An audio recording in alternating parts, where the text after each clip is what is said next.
Welcome to Solar Power School. Hi, I'm Mia.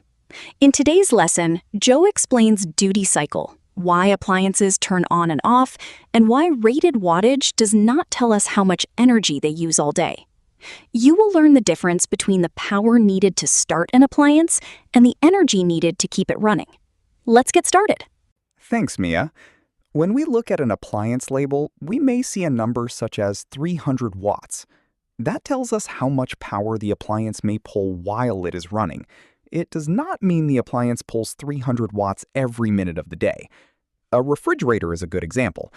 When the compressor is running, the refrigerator may pull 300 watts.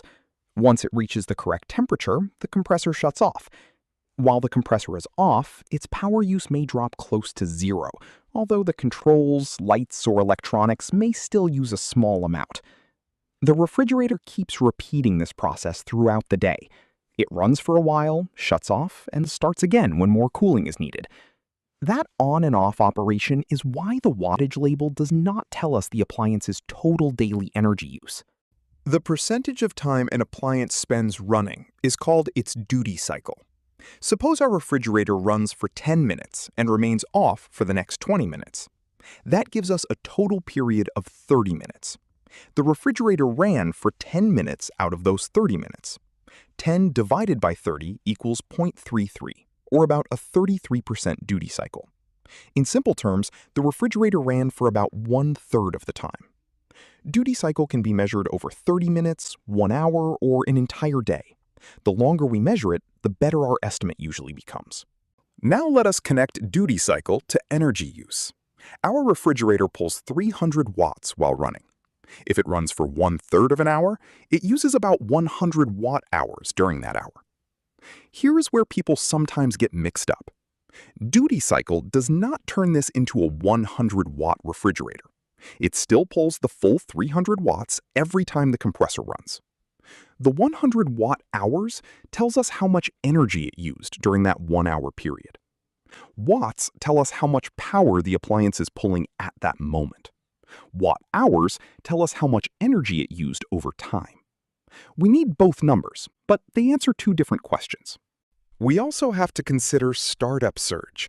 A motor or compressor may pull considerably more current for a brief moment when it starts. Our refrigerator may use 300 watts while running, but it could require several times that amount during startup.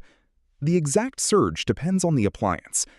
This brief surge may not add much to the refrigerator's total daily energy use, but the inverter still has to supply it.